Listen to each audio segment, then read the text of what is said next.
Is that 4 hours, so you will have 4 hours today. And after that, I'm going to give you some homework. Did you actually do any translation at all? Yeah, so on the next Monday, I have the second part of the workshop is more practical to fix their translation and everything. And that is two hours, I think 1 hour and a half or something. Like today I had to do 4 hours. 4 and a half. Yeah. So if you want to continue the second section, you still can pay for I think $30 or something to do the next one, but it's up to you. But that part is very Vietnamese specific because this part that I basically just explain everything in English and the techniques and everything. It's very theoretical. You have a lot of practice as well, and I can have a look. But because I packed how many 24 hours into 4 hours, it's a lot. It's like 5 weeks if you learn a course. So you see how much you benefit from that. Did you actually try the Nazi test before, or you have no idea what? No, I haven't got any idea about anything. Oh, okay. But this is the first time I try to get some information. Oh, okay. Yes, and if I can cope with it, I will go for it. And, yeah. Because what I try to do is like this. I try to do, usually I try to open a course actually, but because there is demand, but sometimes there are 4 people, sometimes 2 people, and when I open them, they're not enough. 4 or 6, and I need 6 to open a course. A course is much more detailed. So what I do today, I give you all the brief situation of the test, everything you know, and if you feel like you're interested to do that or you're capable of doing that, then you can go further for the course. But the course, if you join the course, I will give you the discount for 15% because actually it's considered like whatever you pay today for the workshop. 15. Yeah, 15% is 1.5, but I need at least 6 people, and usually that's why I have to open 2 workshops to have 6 people to open the course. It's actually, I can get 10 people, but they're from different languages, and it's actually not good.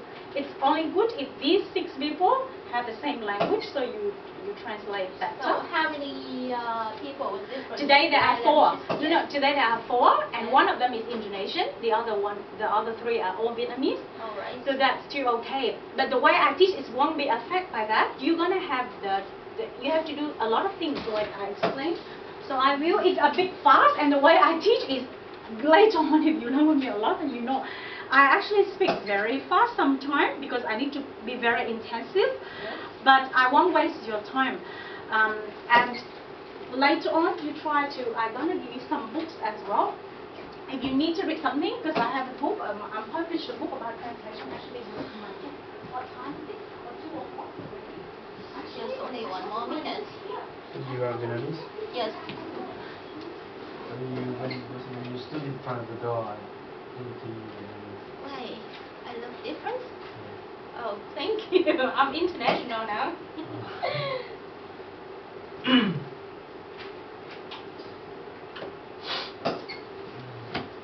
So, are you a student? Yep, but I've been graduating from college. Okay, so what major that you Computer accounting. Oh. And I study creative teachers. Oh, great. So you looking for a job here, or you just try to study more? No, the study is enough, I think. Maybe try for a while and then go for a job interview and prepare for my career first. Good. Young and ambitious. What about you? You know, try to find something to do for my future. So try a little bit of this, a little bit of that, to see which one that's suitable for me. Because I have family and children, so that's different to you. So like you like permanent resident? Or? No, I'm different.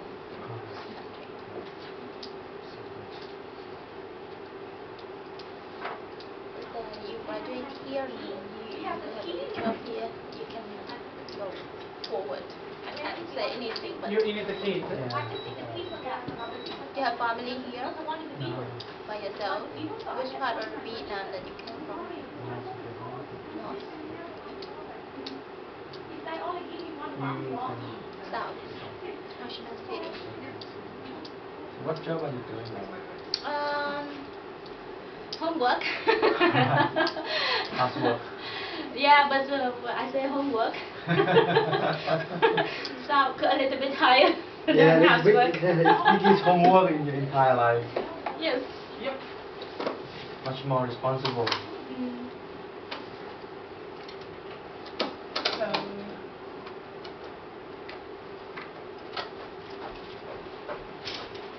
So you're living in Canada. no, I don't live in Vietnamese community. I don't know any Vietnamese here. So my husband.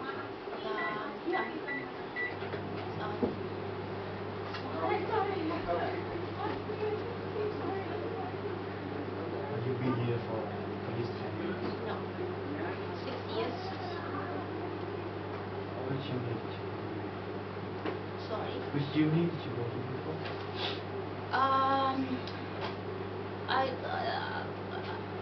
I haven't done any course in this country, but in Vietnam, yes.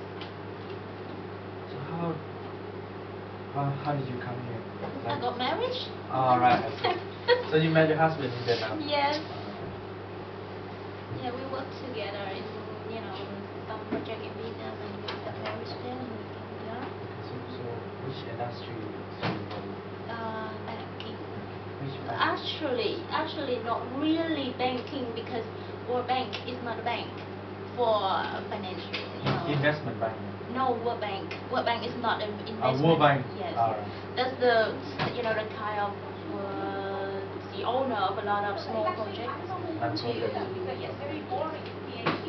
Because you said that. So they all come here? No. Where are the other two actually? I let you to have a look at this situation first. I explained because usually for Nazi, okay, I'm gonna cover four main things I try to do quickly. The first one is the asking question. Text format, so you need to know how the text look like and some of the details if you make mistakes. And the next one, you're gonna know what kind of thing they mark for us. So the errors and the marking system. And the next one, you learn some major translation techniques.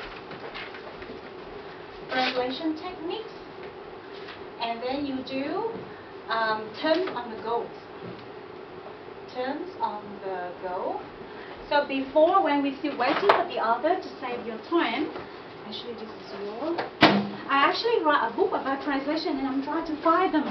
But when I need them, they're just gone somewhere. It's actually I know that situation. This happens to me all the time. It's actually because it's my whole PhD about translation, so I do a PhD about that, and in that whole book there are so many examples for error when you do the translation.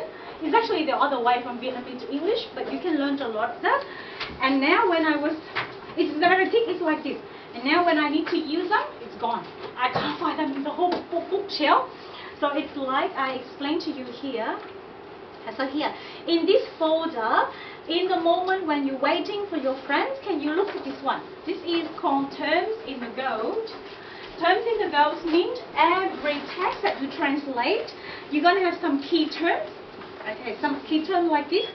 And you're going to have in the same booklet, you're going to see there are two translations here. Text deduction. I give you two only because I don't really have. Next week I'm going to have more time to fix more than two.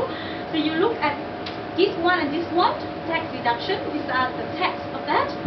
And these are if you want to learn good translator, you better do this one because in the exam, they allow you to bring all of this. In the exam, you are allowed to bring anything you want. Anything.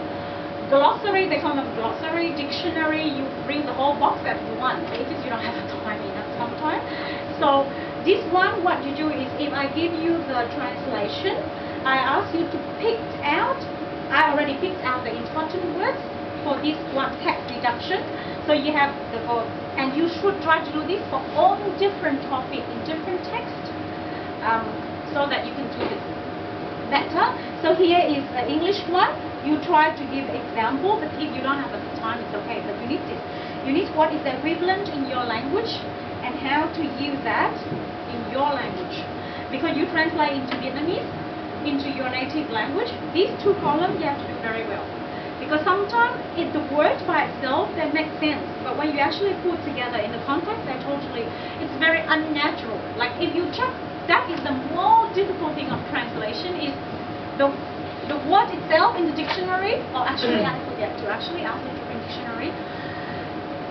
This one is the thing, if you have the dictionary, they can give you the equivalent, but it's totally, or this is yours, so you could just open and use that. So you can actually see they are, this is the list of the words, the keywords that you need to find the equivalent, and usually there are content words. Content words means, so the content words are the words that are noun or verb, and they are very crucial. So when people they mark your test, they basically look at these keywords all the time. So you look at this one and you try to find the Vietnamese equivalent here. And the hard thing is in the dictionary, sometimes the meaning is very easy, it's one word. But when the two words in English stand together, you check like this. You know, you have the source text, and you have a target text. This one. So here you have the word A plus B. This is like an adjective, and this is a noun. So this one, when you check the dictionary, the meaning of that is A1 plus B1. But this A plus B here, they sound very natural, very good. But when you put this A1, B1, they sound very funny. Like the Vietnamese of that is very funny. So when you say wealthy vocabulary, for example, you say I have rich vocabulary. So rich in English is giàu, this one. And Vietnamese, for example, is vocabulary like this, for example. So when you translate here, you say từ vựng giàu. It actually doesn't make any sense. That is one of the most problematic problems when you do translation, because the collocation in your source text is English. When you carry over to Vietnamese, the dictionary says this is A1 and this is B1. This is the dictionary say. But when you put them together, it's really not natural in Vietnamese. It sounds really funny, and because of that, you may have a choice. You can actually do, because of that, you can have a choice. It means you can make them very natural, or, okay, good morning to this one. So, because of that, that is a tricky thing. So some people, there are two, there is another one. There are two sides of, two kind of school of thoughts about this one. Someone thinks that usually even in the marking, you know, in the marking system now, it's still very challenging. I need to ask you like about your situation first before I carry on. These are the 4 main points you're going to do today. But the thing I'm concerned is like that. They always have a two kind of, you know, school of thought. One is I have a free translation, they approve this, and the other one is I really want the literal translation. I show you some slide later. But if you're very lucky, if you are marked by two people. Okay, this is your story. This actually, I give you one folder. This is a bit messy. This is yours, this one. Just because I'm actually interested in interpreting. Oh, interpreting? Yeah. But actually, did you actually fill the form? I will. The concept of a lot of this is the same. It's just like you have to change the process a little bit. Like the ethic question will be the same and all of that, but the practical will be a little bit difficult because. You do the whole workshop like 4 hours and a half, and next week is that 6 hours and a half. Yeah, right. So you have to come today like 4 hours and a half, and another 1 hour and a half next week, right. Like this one. So next week I will have more time to focus a bit more on your demand, because there is another one as well. So what happened? Oh, I didn't know that actually. Did you inform the staff before that you do interpreting? Right. Yes. And you do not. This one is about translation, like not to. And I was told that you know along the way I can be teaching a bit about interpreting, but. Yeah, no. I understand. I can explain that for you as well. It's fine because I do a lot of interpreting myself. It's a bit. There are two different kind of technique, but today what I do is I teach more about how you process the language itself. Right. More than, it's like what techniques, for example, what technique you need to do when you do translation, how much you can do like freely and how much you have to put something in.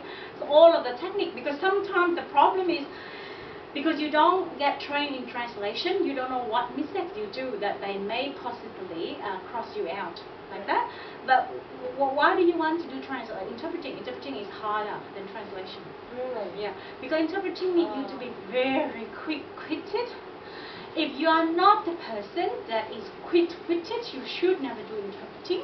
And it's still good that interpreting is, because interpreting they can have a lot of bias, like because of your accent when you speak Vietnamese.